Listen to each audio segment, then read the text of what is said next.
4th consecutive week na may lakad kami. And ang destination namin today ay Mrs. Pasok. Going to Dubai Island.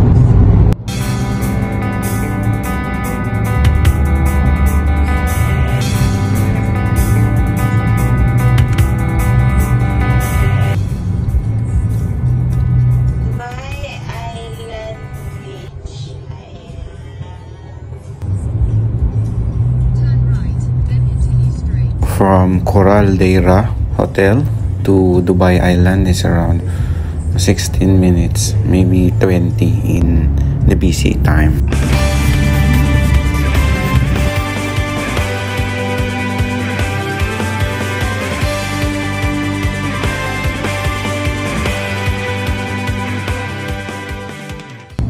Malalaman mong you're on the right track kapag nadaanan mo yung Rio Hotel.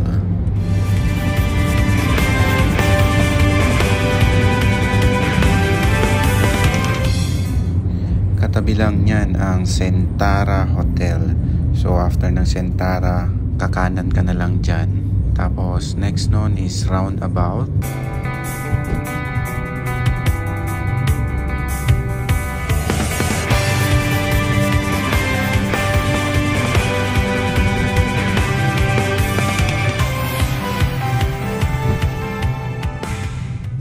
Bawal pala pumasok dyan, so kailangan mong mag U-turn, then turn right, and then you choose where to enter kasi exit lang yung part na yan.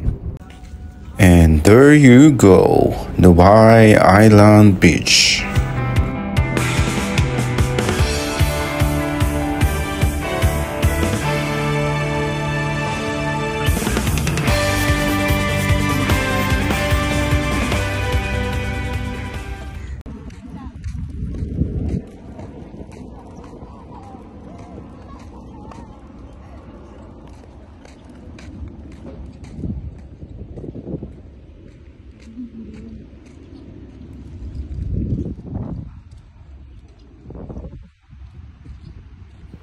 Naghanap nga kami ng place pero parang hindi kami kontento dito sa part na to, so plan namin lumipat sa kabilang side, pero bago yan, picture muna.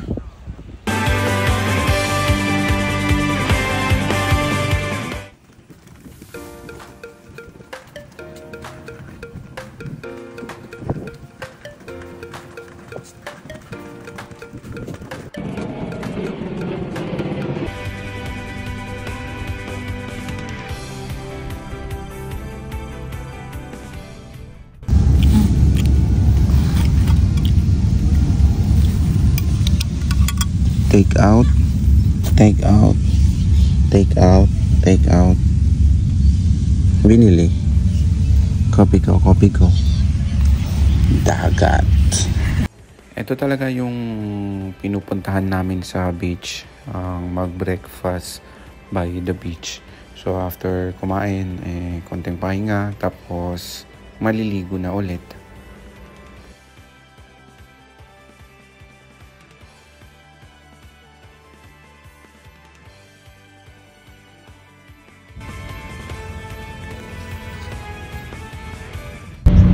Pakinggan nyo yung bata. Akala ko dati parang bata lang na naglalaro sa gilid-gilid.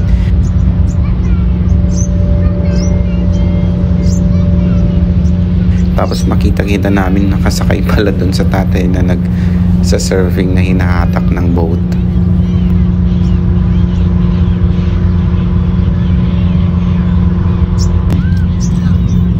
Tapos bigla silang lumubog. Pero don't worry, kasi naano naman sila ng bangka. Nakasakay din sila ulit. Napakaraming ibon kasi napakaraming isda din dyan na maliliit at napakalino ng tubig.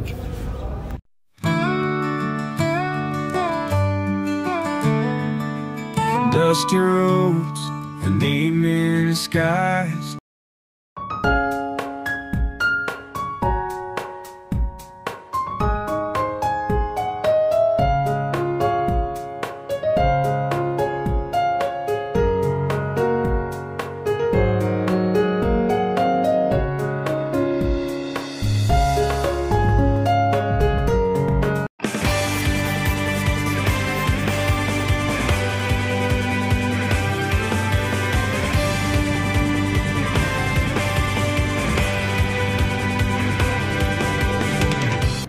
At dahil nga matagal ang mga babaeng magpalit ng damit, isang kape muna.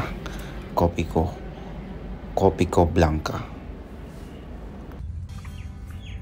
Ang napansin lang din namin dito is yung beach ay pet friendly siya. So you can bring your pets.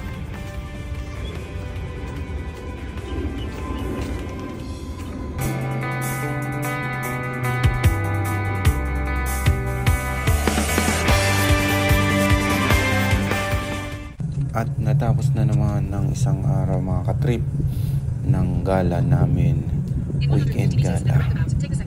So later, maririnig nyo yung feedback namin dito sa Dubai Island Beach. And then yung mga gusto namin at yung mga ayaw namin. Yan yung roundabout kanina. So exit lang this way.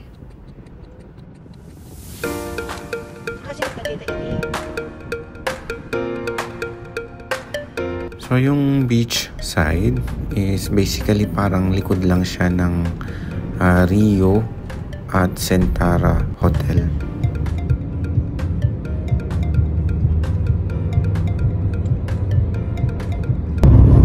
Wala namang